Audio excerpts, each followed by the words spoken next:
ngasi ay video sida mayam na auto video se I thumbnail ubudi khangbiramani. I'm going to show you how to get rid of this period pains in 7 ways. Aduna I mayam do to say I hide period lapugumada maturation khoi Manipuri haragana thagi Nupigi thagi khon kap lapasida khoi thing na nupi ayamba 100% 80% nupi dum nagalidena sigi na se kamaina phagani kaidorga phagani khotkani habi matang utune aduga some like do and don'ts aina khangzab do myam share toge aduna horse aduna quite first use a heating patch heating ko any heating patch later gadi khoi water bag da ising hapaga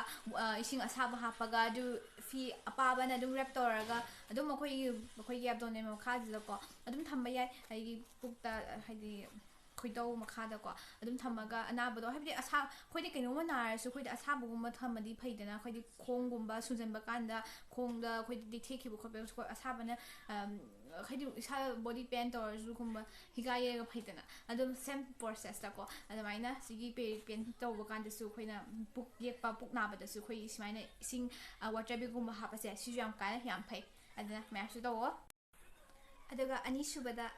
drink warm water aduga sit on a bathtub and take home warm bath aduga aina si haije ising si loina ahum maksai loina process rumana bai ne baina ahum si si da two ways la pai se kaino da ising thakpa saba thakpa sam ka nei ising akhoi gi isada body da seng tok pangam da ba am floor sina chapa ising aim thakpa se aduga puk yek pa chu phale aduga akhoi gi puk na bo khotpa dagi hendokdana ko isada phan bodo ayi mathak se bodo isada yam phabo oididana adu huju corona sina na yam tan mi ne ising tha saba sa o tho hai asabi du wan water ko ising lumulu saba dum tho hai nai ni adu gi ni adu phai se adu ga mana silon bata se ayam mani mi khangam dap se adu aishu hana khangam de si khoi halamana haira khangmane khoni ne haira khangmane si silon bata se ko hedi ising asaba lumulu saba da dum khoi hap ko khoi sai nai bam pa de dum phamda ra sum ha 10 to 5 minute mai phamaga di dum phai relax oi hai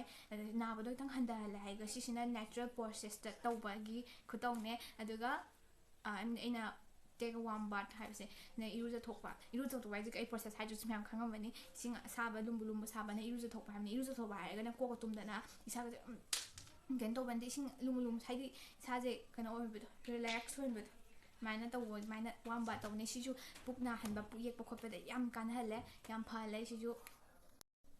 अदुगा होम सुबदा take medicine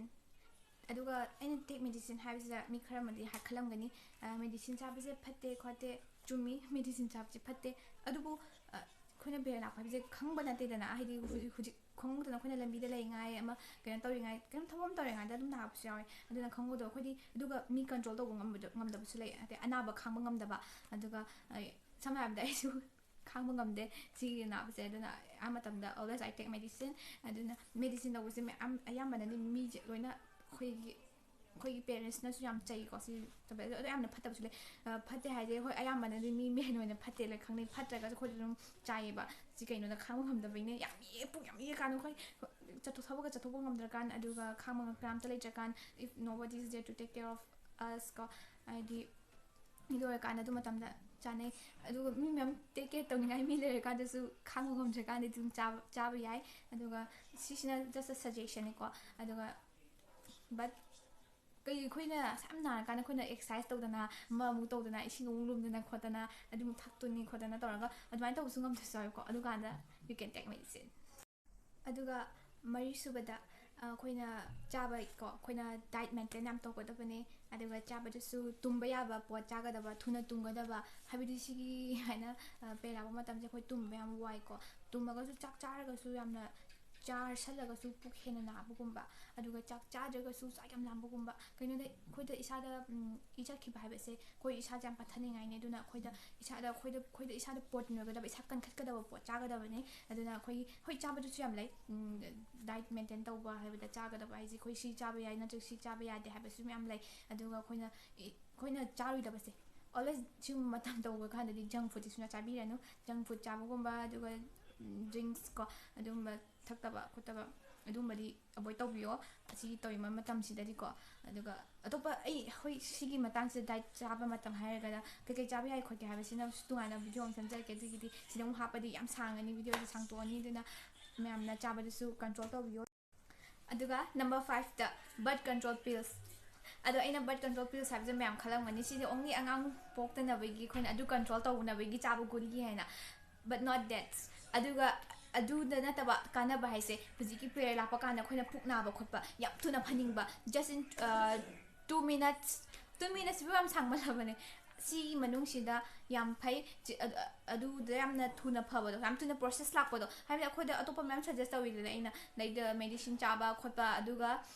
medicine chaba khana de aduga like water bag hapo kholo aduga sing adu saba thokola adunda ba yam thuna phaningba yamna naba ngamda ba khangba ngamda migi ni ko sina in birth control place aduga in suggest tawbanate adu chabadi phatte haine ko mai hamna idum tabane and it's not good side effect am like khole hai du jam phai di haide but jam tuna phaninga you can try this also aduga si gi birth control place adu kutanga de bakana ba se hangbra aduga akhoi ge acne leibase si su yam phai haiba it reduce acne then aduga so what you're waiting for if you can't handle your this pain you can try this for 6 the exercise or do yoga ani sida me tawi yoga hagen isa exercise na khara hard oi ko exercise ka yoga khene yoga hai sina isa relax ho hen bani yam stop exercise ne ko adune ai yam khangmadi na de yoga and exercise ai shu yam ai tawbudi taw exercise adubu proper way da khangba na te ko adune aduna myam nutigi isa movement tawba isa relax ho hen ba aduga like breathing in and out tawba khoi isa je yam relax to halaga khoina nutigi smaina amu movement hon ba se isa da walking uma chatpa or khoi isa thek oxygen tawba smain tawba se yam kanai sigi kana bhai ke se smain toina tawkhiba mi gi oi tardi khoi gi sigi naba chang se yam naba se khardi handai hai nutigi exercise torgadi adubu tawdragadi sigi batam timing tawbada su khoina khaga tawragadi khoi gi sigi naba se phai aduga khoi gi isu chatpada su yam floors oina chatpa ngam hai exercise tawbasina so do some exercise aduga last da call a doctor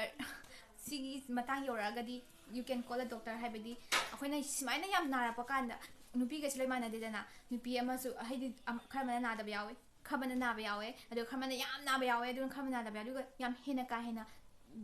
haidi is yam ka hena chala di aduga haibadi yam ka hena chala pa haibase khone isa dum khangjabane aina maina explain to ai ju pak phajana bra haibida kan bra flow shana yam ka hena extra hen chalak pa haibani ko si extra hen chalak pa kan adu khoi khangmana mong jaga da yam khoi hidak jar zo ma torasu ngamak jabado adu matamda you can call a doctor you can visit doctor adune doctor ma thau tai sisina so aduga akhoi sigi akhoina perla kana pukna ba pugyek pase sigi matana myam kamain toge habese khangam do bisu yai aduga aina khangbusu myam share toge myam gi khangdo misu knowledge ahona ba haidi na base myam thaja bus leiba aduga myam na base kamain toge kake toge kana khangdo bisu lei aduga aidi na ba mi hobani na myam da share toge adu khoi smain to kana khoi music yam to goli ko wakha charang na ba ha le gana proud harau ba le ga hau da ba ha le ga chawming ba do maina muslim myam khangamani ena explain tawga su main tawgale aduga khoi gi ingaga haidi isa jam ingaga khoina blanket ka subsala kanaga khoi yam sweat to humang thokpa sweating to bako main tawga sam thoe ingaga su isa ingaga su dum humang thokpa aduga kan move khoi leng mo khotpa yada ba aduga dum hitang lenga na pukna ba smaina somda lenga na pukna ba maina khoi di movement isa de leng khol tawga ni lungai ba aduga all the time we used to go toilet khone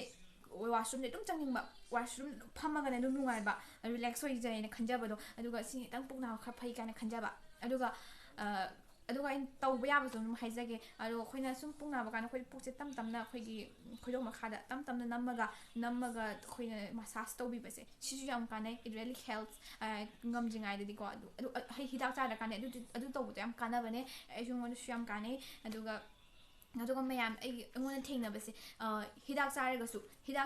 phattaraga hidak charaga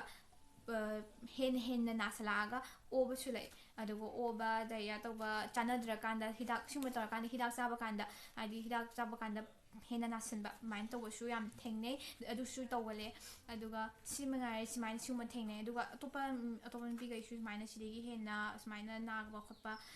sigum ban taba toba thokpa mayam lerangani adu ai khangbadi si kharse khangba se mayam haijari sine so ai video se matang selection jarage ai video se show the make mayam kana gani na khale it's not only for girls aduga nangi for your girlfriend also or nangi sisters or your younger sister adu maina kanda adu matam mateng pang yam helpful oigani khale gi video asina aina hasi khar haijagi ba waste na man mateng pangani na khale aduga haidi nada ba mina su naba migi kasu mateng pang ngam damne ju khangdamne anaba se kamain tawge habase kai du tawraga na handoi habase kisu khangdamni aduna ai si video asina shoy the make moi su khara su khangan khar knowledge legani na khale aduga yari gi aina haijari su myam kem ikai bigano chuma to kanda dum mateng pangbiyo nangi smaina naba mi yaragadi dum khaidi haigini moi smaina go manaba kanse khoi mai manakta ga lebiya seba to matunda to bak shungam dabani ko nar kandi kem to bangam dabani na bai jam pra tar leiba ko cham ngam dabani aduna they will need you so please help them out and then I video say matang solution jarage ko bye please don't forget to like subscribe and share my channel